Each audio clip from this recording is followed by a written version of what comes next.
tout le monde et re-bienvenue chez moi. Je vous reviens aujourd'hui pour la deuxième partie de la jupe 114. Alors on va faire les pièces de doublure. Alors on revient pour terminer notre jupe 114. Comme on peut le voir ici, la pièce du devant va être faite au complet. Puis on aura deux pièces pour la jupe dos. Alors je reprends ma pièce de patron que j'ai réalisée pour la matière principale. Vous allez tout de suite plier l'ourlet. Puis pour faire le patron de la doublure, prenez-vous un papier que vous allez plier au centre. Et là, je commence le patron avec ma pièce de devant. Donc, je vais prendre ma pièce de patron pour la matière principale et je vais la placer au pli de mon papier. Ensuite, je vais tracer à la roulette ma nouvelle ligne de latérale, la ligne de couture. Puis, je vais aussi indiquer ma ligne de couture au niveau de la taille et indiquer mes crans, tout ça à la roulette à tracer. On indique aussi notre niveau de fermeture éclair et le niveau de hanche. Ensuite, on peut reporter notre droit fil. Avant de retirer notre pièce de patron de la matière principale, je vais vous demander de tracer la ligne finale au niveau de l'ourlet et la ligne de valeur de couture au niveau de la taille.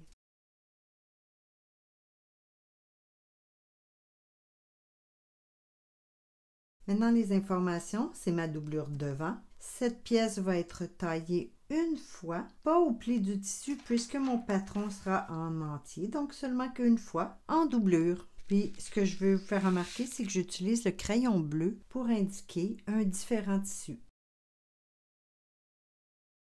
Maintenant, on va parler de l'ourlet pour la doublure. Si on se rappelle, je vous ai fait tracer la ligne finale de la longueur. Puis si on se souvient aussi, on veut que notre doublure soit plus courte que la matière principale. Je vais vous montrer exactement ce que vous allez obtenir. Puis je vais aussi vous montrer un petit calcul à faire pour trouver la longueur de l'ourlet de la doublure. Vous devez d'abord savoir qu'il y a plusieurs bonnes réponses. Vous pourriez décider de couper la longueur finale de votre patron de doublure exactement à la longueur finale de la jupe, donc la ligne qu'on a déjà tracée. On pourrait aussi le faire jusqu'à 1,5 cm plus court, puis ça serait bon aussi. Très souvent, on va prendre la longueur finale plus 1 cm. Donc, comme vous voyez, le patron final de la doublure ou la longueur finale de la doublure pourrait être de moins 1,5 jusqu'à plus 1 cm. Puis toutes ces longueurs-là seraient bonnes. Le calcul dont je vous parlais, c'est celui-ci. C'est pour placer nos crans de pliure. Combien on va plier d'ourlet à notre doublure. Alors, il s'agit d'additionner tout ce qui se retrouve en bas de la ligne finale. Ici, pour la matière principale, j'ai 4 cm en plus de la ligne finale. Et si, par exemple, j'utilise la ligne finale ici, ce sera un ajout de 0 pour la doublure. Donc 4 plus 0, 4. Le total, je le divise par 2. Donc j'ai 2 cm, ce qui veut dire que mon cran pour la doublure va se trouver remonté de 2 cm. Si je prends un autre exemple, j'ai toujours mon ourlet de 4 cm, mais cette fois-ci, je vais faire mon patron de doublure 1 cm en bas. Je ferai 4 cm plus 1, ça me donne 5. Je divise par 2. Ce qui voudrait dire qu'à partir du bas de mon patron, je remonte de 2,5 pour placer mon cran. Un dernier exemple. Si par exemple, vous faites votre patron 1 cm plus court que la ligne finale, alors là, on fait 4 cm moins 1, ça me donne 3 cm, ce qui voudra dire que votre cran serait placé à 1,5 cm. Donc, toujours la demi de la différence. Si vous allez à l'intérieur, c'est en moins au lieu d'être en plus, tout simplement. Pour mon exemple, je vais garder le patron directement sur la ligne finale, donc mon cran se retrouvera à 2 cm. Alors, comme on peut voir, je suis venue me tracer ma ligne de pliure d'ourlet de ma doublure, 2 cm en haut. Puis maintenant, vous allez plier votre patron. Puis on pourra ajouter notre valeur de couture sur la latérale et découper notre patron. Ici, j'ai mis ma valeur de couture habituelle de 1 cm. Ensuite, ben, je déplie mon ourlet puis je viens couper à la longueur finale pour ma jupe. Maintenant, on va faire nos crans à l'ourlet, le cran de hanche, le cran de fermeture éclair, les deux crans pour le pli parce qu'on n'a plus de pince et le demi-cran ou le cran complet à la médiane devant. Maintenant, j'ai ouvert mon patron. Tout ça pour vous montrer que ça va maintenant être une pièce à couper le bon côté face en haut, puisque l'ouverture est sur une des deux latérales. Puis, rappelez-vous qu'on ne pourra pas inverser les côtés. Si, par exemple, vous décidez de faire l'ouverture du côté droit, voyez-vous, je me mets une épingle, c'est le côté où je veux mon ouverture. Pour la doublure, ben, c'est l'inverse pour avoir le bon côté de notre doublure à l'intérieur de notre vêtement. Donc, ce sera ce côté. Je vais tout de suite indiquer en gros que c'est le bon côté face en haut. Puis, je vais venir retirer la valeur de couture pour dévier, comme je vous l'avais montré dans ma vidéo précédente, pour dévier la couture. Alors, on va complètement retirer la valeur de couture jusqu'à où? Jusqu'à 2 cm avant le cran de fermeture éclair, puis on va s'en aller en diagonale jusqu'à notre cran. Ça y est, la pièce de patron devant est terminée. Maintenant, pour le dos, on reprend notre patron de tissu principal. On se met 2 épaisseurs, cette fois-ci pas au pli de papier ou pas nécessairement au pli de papier.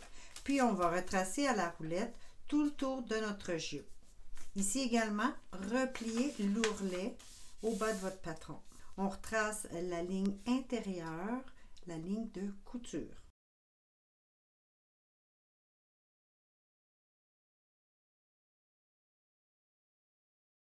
Ici, on n'indique pas ni un ni l'autre des poinçons, mais on va indiquer la médiane dos au bas et les crans. On indique aussi les crans pour le fermoir et le niveau des hanches. Ensuite, ce que vous allez faire, c'est retracer tout le contour du patron, même la ligne au bas. La seule chose qu'on ne va pas retracer, c'est notre couture latérale puisqu'elle avait 2 cm.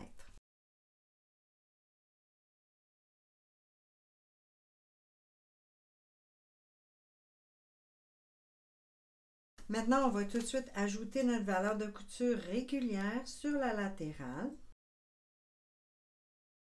Pour ajouter l'excédent à notre médiane dos dû au pli de marche, on va venir mesurer 5 mm parallèle au bas de la jupe pour la distance ou pour la largeur de notre pli de marche. Maintenant, je vais venir prolonger ma ligne ou rejoindre avec la longueur initiale avec 2 courbes, si vous voulez, du centre dos vers la courbe vers le haut et puis ensuite, je vais retourner pour terminer la courbe. Alors, notre 5 mm, on l'a ajouté présentement au bas. Ce qui va nous rester à faire, ça va être de descendre la partie du haut du pli. Comme ça, le 5 mm, il ne sera plus ajouté au bas, mais bien dans la partie du haut de notre jupe. Alors, pour ça, je vous conseille de reprendre votre patron de tissu, de bouger le patron jusqu'au 5 mm ajouté au bas, puis on va venir retracer ici. Maintenant, on pourra ajouter notre droit fil et placer nos informations. Cette pièce est le dos, le style 114 et ça va être coupé une fois en doublure.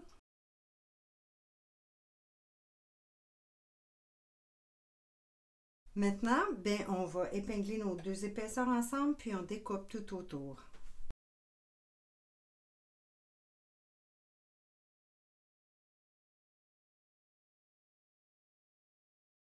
Avant de séparer nos papiers, on va faire nos crans. Les 2 crans pour la pince à la taille, le cran d'ouverture, le cran de la hanche. On aura au bas le cran du centre dos. Comme on a fait pour le dos, on va venir placer un double cran quelque part sur la médiane dos. Je vous conseille de faire à un endroit différent. Puis pour plier l'ourlet, on se réfère à ce qu'on a fait pour le devant. Donc, on va placer nos crans 2 cm en haut de la ligne du bas de chaque côté de notre pièce.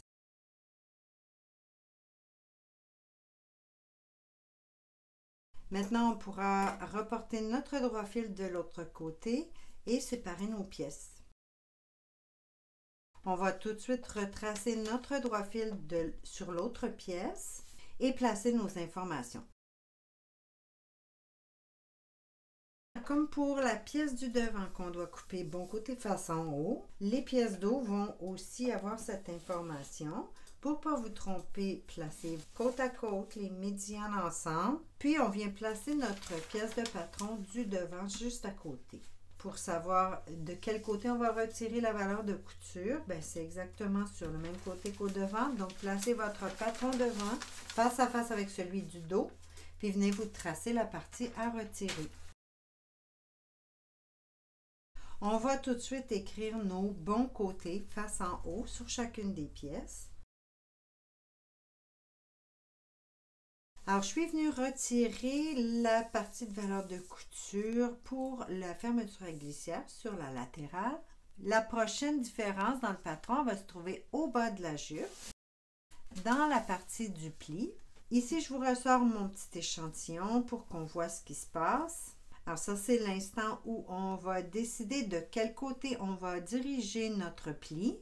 Pour les matières principales, on n'avait rien fait de différent pour les deux côtés, mais pour la doublure, regardez bien comme un côté aura l'extension, mais de l'autre côté, on doit retirer l'extension. Non pas en ligne droite, vraiment retirer l'extension. Alors, si on veut faire exactement la même chose qu'on avait sur l'échantillon que je viens de vous montrer, alors ce que vous devez faire, c'est plier votre pli sur la médiane dos. Il va vous manquer une information. Vous allez venir dessiner votre ligne de couture, l'angle en haut, puisqu'on avait déplacé notre ligne de 5 mm vers le bas. Puis on va venir tracer à la roulette la ligne de couture, celle-ci et celle-ci qu'on a déjà des petits pointillés. Maintenant, on va venir tracer cette ligne, donc la ligne interne, pour l'avoir sur l'autre épaisseur du papier. On déplie. Ici, je vais devoir déplacer un petit peu mes informations. On a retracé notre ligne de couture. Puis maintenant, de cette ligne, on va venir ajouter notre valeur de couture. Avant de couper, on vient vérifier. Faites juste placer médiane sur médiane, comme ceci. Puis maintenant, ce que vous devriez voir en superposant vos médianes, vous devriez voir votre ligne de couture directement sur la ligne de couture de notre pièce de droite. Alors, si c'est bien ce qu'on a, on va venir découper sur la ligne de valeur de couture. Maintenant, la petite pointe qui ressort ici, vous pouvez tout simplement la couper. C'est dû au fait qu'on a fait nos pièces simultanément. Maintenant, comme on a retiré une partie de notre jupe, on va devoir refaire notre cran à 2 cm du bas, juste à l'endroit où on a découpé. Ensuite, moi, je vous conseille 2 derniers crans. C'est pour faciliter l'assemblage, c'est de faire un cran dans le coin de la pièce de droite, juste ici, puis un autre cran dans la pièce de gauche, dans ce coin ici. Puis ça, vous allez apprécier le fait d'avoir ajouté ces crans lorsque vient le temps de l'assemblage. N'oubliez pas que la longueur d'un cran devrait être la moitié de votre valeur de couture. Puis pour découper un coin, quand c'est dans un angle, vous pouvez simplement plier un peu légèrement votre patron. Comme ça, vous pouvez aller directement dans le coin. Ça y est, nos 3 patrons de doublure sont terminés. C'est déjà tout pour aujourd'hui. Merci d'avoir été là et à bientôt.